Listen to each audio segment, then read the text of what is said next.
What's going on, everybody? Baltmatrix here, and today we're taking a look at NewAge's Umibozu, aka legendary hero Savage Roar. Umibozu is a heavy retool of NewAge's Cyclonus figure.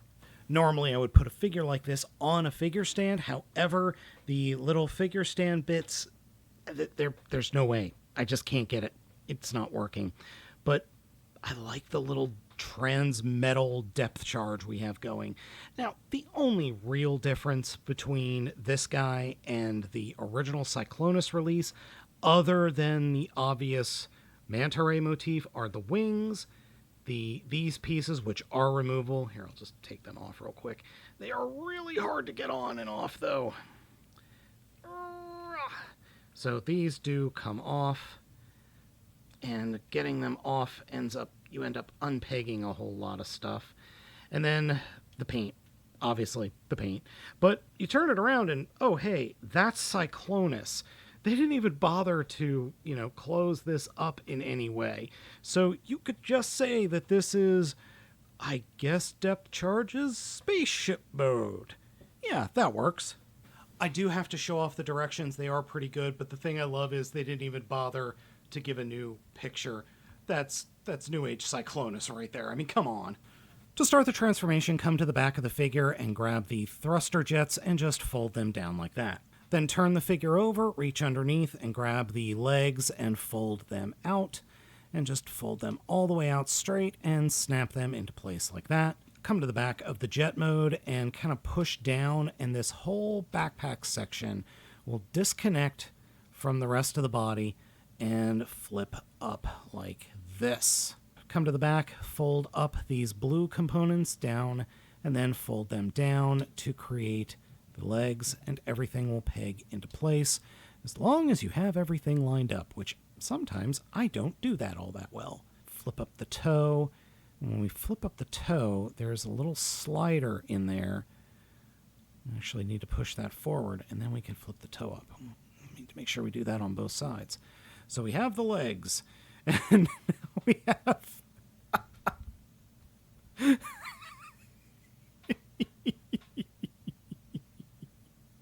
Now, the original figure would have fists pegged into these sections, so you would just flip them around like that into the forearm section, and then pull these whole sections up or out and flip them up like that. Come to the back and fold out the entire canopy, then fold the little nose cone up. Oh, and I forgot to mention, there is a landing gear in there. And then flip this whole section up, like accordion it up like that, spin it around, and then fold this whole section up into the backpack, like so. And then we can peg the shoulders into place and fold those arms down, and then fold the wings in on the shoulders, on the back of the shoulders. Very similar, well, somewhat similar to the Kingdom Cyclonus. And then we need to just futz with the figure a little bit and get everything turned in the correct manner for the forearms. There we go. And there we go. And you know what he could use? Some hands. While it's not in the directions, it is on every sales page. You can attach the manta ray front bits into the hand or forearms to make them kind of weapon-like.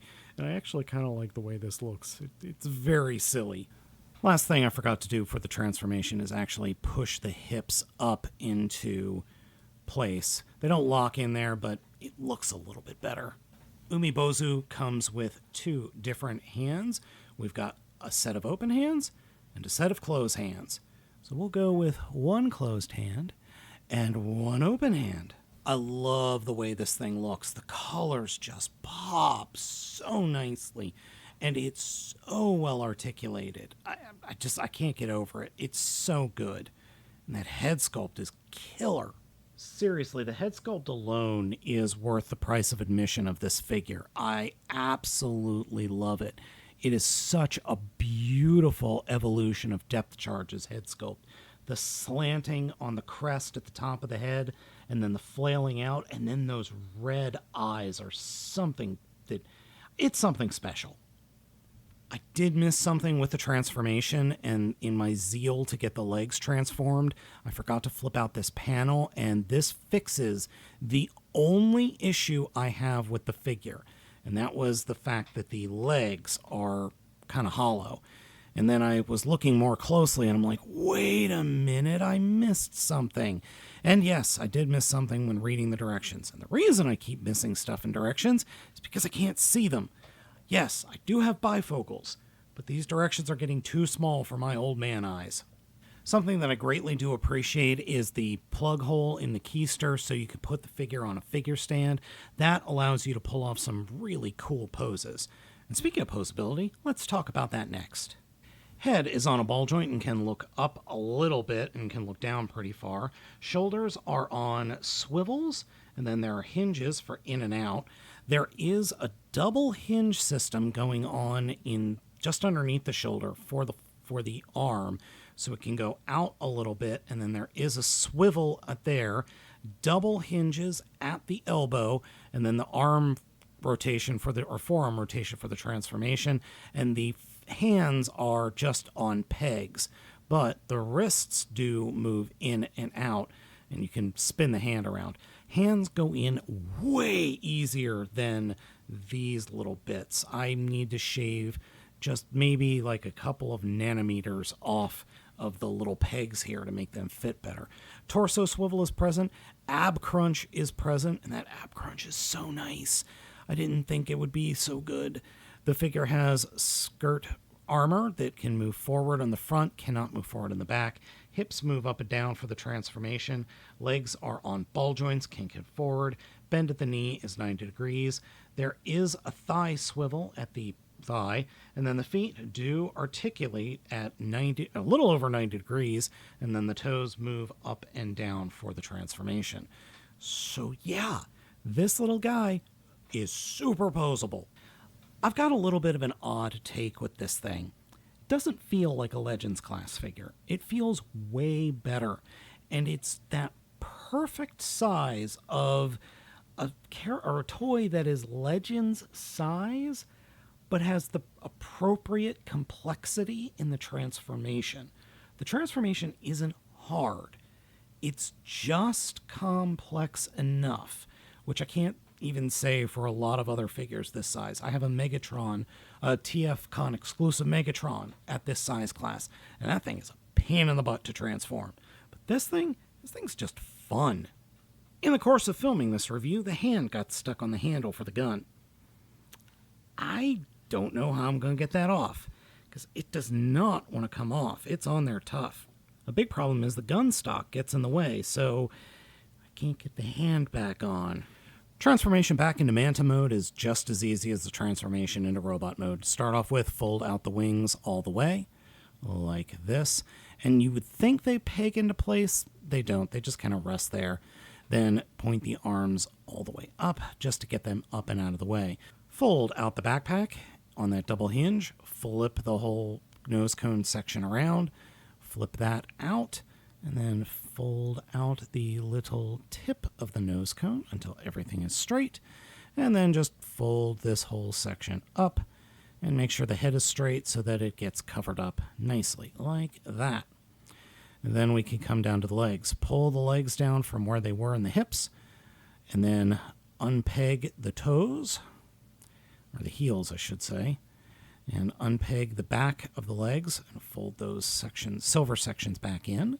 So unpeg the heels. Come on, unpeg, please. There we go. Flip that out, peg that in, fold those blue sections out, and smush these together. Oh, before we do that, come down to the heels and slide them on the slide all the way out like that.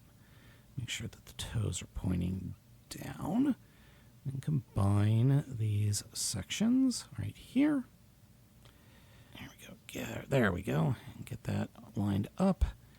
And then there are some peg holes or slots there. There we go. Then we can bring the arms back down and snap them into place. Like that. Then the bottom of the feet will fold up, or the legs will fold up, and these will come up and snap into place. And then the last part is the arms, and this is actually the hardest part. So turn them like that, and then you actually do need to grab something to peg in here in order to flip the little arm bits out. And then there are these little tiny tabs underneath the wings that these bits will peg into. But before we do that, we got to make sure that the arm is positioned correctly. So bend that in place, and then the thruster will peg into the bottom there, and then just get that pegged into place like that. What an absolutely adorable little figure. I love this thing. It is so much fun. It's just so silly. I love the colors. The silver with the blue and the lavender, and then the little bits of the manta ray. Such a great use of this mold. I'm very tempted to just pick up the Cyclonus, the original figure, because I like this mold that much. It's so much fun. Big problem I have, though, in this mode, there's no way to get it on a figure stand or a flight stand. Yeah, it's got a couple of small little problems, but I don't care. I still love it. So, folks, let me know what you think of Umibozu down in the comments. As always, I have been Baltmatrix, asking you to like, comment, and subscribe, and I will catch you all next time.